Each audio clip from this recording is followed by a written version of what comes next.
अस्सलाम वालेकुम। वालेकुम सलाम। भैया की नाम आ? इम्तियाज़ गुजर मेरा नाम। इम्तियाज़ गुजर। जी जी। ਕਿਹੜੀ ਜਗ੍ਹਾ ਤੋਂ ਆਏ ਨੇ? मियाँ चन्नू दे भाजी मियाँ चन्नू। ਮੀਆਂ ਚੰਨੂ ਚੋਂ ਆਏ ਨੇ। ਕਿੰਨੇ ਬੱਚੇ ਲੈ ਕੇ ਆਏ? ਅੱਜ ਇੱਕ ਮਿੰਟ ਪਹਿਲੇ ਨੰਬਰ ਤੇ ਨਾ ਤਰੀਕ ਦੱਸੋ, ਅੱਜ ਤਰੀਕ ਕਿੰਨੀ ਹੈ? 8 ਜਨਵਰੀ। 8 जनवरी तरीक है। 8 ਜਨਵਰੀ 2025। 25 जो बुध का दिन है। लुडन मंडी खड़ोते हैं। ਲੁੱਡਨ ਮੰਡੀ ਖੜੋਤੇ ਆ। ਔਰ ਤੁਹਾਡਾ ਨਾਮ ਕੀ ਸੀ? इम्तियाज़। ਇਮਤਿਆਜ਼ ਭਾਈ ਦਾ ਨੰਬਰ ਤੁਹਾਨੂੰ ਵੀਡੀਓ ਦੇ ਐਂਡ ਤੇ ਮਿਲੇਗਾ। ਵੀਡੀਓ ਨੂੰ ਤੁਸੀਂ ਦੇਖਣਾ, WhatsApp ਦਾ ਨੰਬਰ ਵੀ ਮਿਲੇਗਾ ਜੀ, ਜੀ। ਤੇ ਕਾਲ ਵੀ ਹੋਏਗੀ। 0306 ਚਲੋ ਦੱਸ ਦਿਓ। 0306 87 98 126। 126 ठीक हो गया भाई। इम्तियाज़ है ना? जी जी जी। इम्तियाज़ भाई आज मंडी की पोजीशन कैसी है ओवरऑल? अच्छी बिक्री या मंदी या? मंडी की पोजीशन गाहक भी है ते माल है महंगा है, बाकी गाहक घाट ही है, लोग लवन वाले बड़े ने जी। लैन वाले हैं, लेकिन समझ नहीं आ रही। सामने नहीं काम एक चीज़ विक जाती 20 वाली 30 की विक जाती तो 20 वाली 15 की लग जाती। हाँ, मंडी अनबैलेंस हुई खड़ी है। जी जी। ਤੁਸੀਂ ਕਿੰਨੇ ਵੇਚੇ ਨੇ ਸਵੇਰ ਦੇ? सुबह ने भाजी 2 जानवर बेचे। ਦੋ।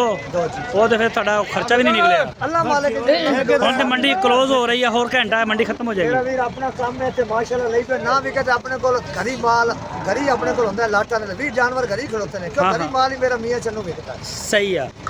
ਤੇ ਅੱਜ ਲੈ ਕੇ ਕਿੰਨੇ ਆਏ ਸੀ? ते 20 जानवर ने 2 विके ने 18 जानवर। 18 ਜਾਨਵਰ ਨੇ। ਐਦਾਂ ਕਰੋ, ਆ ਬੱਚਾ ਕੱਢਿਓ ਚਿੱਟਾ ਜਿਹਾ ਬਾਹਰ ਆ ਜਿਹੜਾ। अगला कद बार ਤੁਸੀਂ ਨਾ ਮੈਨੂੰ ਬੱਚੇ ਬਾਹਰ ਕੱਢ ਕੇ ਦਿਖਾਉਣੇ ਆ ਤਾਂ ਕਿ ਸਮਝ ਆਵੇ ਬੰਦਿਆਂ ਨੂੰ। ਇਹ ਜੀ ਬੱਚਾ ਆ ਗਿਆ। ਅੱਛਾ, ਇਹ ਦੋਂਦਾ ਕਿ ਖੀਰਾ? दोंदा दा हुंदा पे आज सवेरे करन ਇਹ ਦੋਂਦਾ ਹੋ ਜਾਏਗਾ। हो जाएगा। ਤੇ ਇਹਦਾ ਵਜ਼ਨ ਕਿੰਨਾ ਤੁਸੀਂ ਦੱਸਦੇ ਆ? ਗੋਸ਼ਤ ਦਾ वजन 3.5 ने 3 लाओ 3 ਮਣ। 3 में गारंटी शुदा ਤੇ ਇਹਦਾ ਕੀ ਮੰਗ ਰਹੇ ਪਿਆ? ਇਹ ਦੋਂਦਾ ਖੀਰਾ? पक्का है ना वैसे डिमांड ते 45 50। ਅੱਛਾ, तेरी दीद बारू तेरे चैनल बदले 1,32,000। 1 ਲੱਖ ਤੇ 32,000 ਦਾ ਹੋ ਗਿਆ। ਹੋਰ ਦਿਖਾਓ ਬੱਚਾ ਕੋਈ। बच्चे सारे मेरा देखो चोलस्तानिया रेट का ਇਹ ਖੜੇ ਨੇ ਇਮਤਿਆਜ਼ ਗੁਜਰ ਦੇ ਬੱਚੇ ਜੀ, ਮਾਸ਼ਾਅੱਲਾ। दोनों कलर का नहीं बाका तो ਹਾਂ ਹਾਂ ਹਾਂ, ਬਸ ਇੱਕ ਇੱਕ ਦੋ ਦੋ, ਬਸ ਇੱਥੇ ਖੜਾ ਕਰਕੇ ਦਿਖਾ ਦਿਓ। ਤਾਂ ਟੇਢਾ ਕਰੋ ਪਰਾਂ ਨੂੰ। ਇਹ ਖੀਰਾ ਕਿ ਦੋਂਦਾ? ये भी खीरा 50 ਪੱਕੇ ਖੀਰੇ? अपने को पक्के ही होते हैं। ਇਹਨੂੰ ਵੀ ਲਿਆਓ ਹਾਂ ਜ਼ਰਾ। ਇਹ ਆ ਗਿਆ ਜੀ, ਇਹ ਜਾਨਵਰ ਆ ਗਏ ਨੇ। ਅੱਛਾ, ਇਹਨਾਂ ਦਾ ਗੋਸ਼ਤ ਕਿੰਨਾ? ये ना बस 3 दिन लाओ तो कौन करना।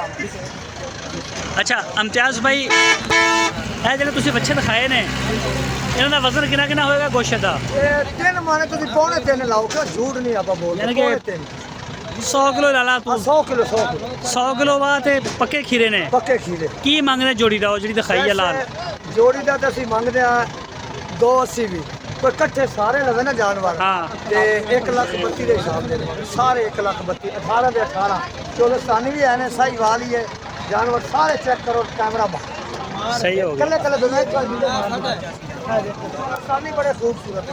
हाँ, अच्छा, ਇਹ ਸਾਰੇ 1,32,000 ਨੂੰ। अगर तेरे प्यार मोहब्बत नाल तेरी कमे पेशी नाल अच्छा ਤੇ ਕੋਈ ਇਹਦੇ ਵਿੱਚ ਕੋਈ ਹੋਰ ਮਜ਼ੀਦ ਡਿਸਕਾਊਂਟ ਹੋ ਜਾਏਗਾ? मजीद ये कि तेरे चैनल की खातर इम्तियाज भाई 1,28,000 के हिसाब नाल को लवे ना सिर्फ तेरे चैनल की वजह तो इंशाल्लाह कदर करा 1,28,000 के हिसाब 18 ਜਿਹੜਾ ਗੱਡੀ ਵਾਲਾ ਬੜਾ ਪਰੇਸ਼ਾਨ ਕਰ ਰਿਹਾ। ਚਲ ਅੱਛਾ, ਨੰਬਰ ਦੁਬਾਰਾ ਦੱਸ ਦਿਓ। 0306 ਹਾਂ, 87 98 126। इम्तियाज मेरा नाम है।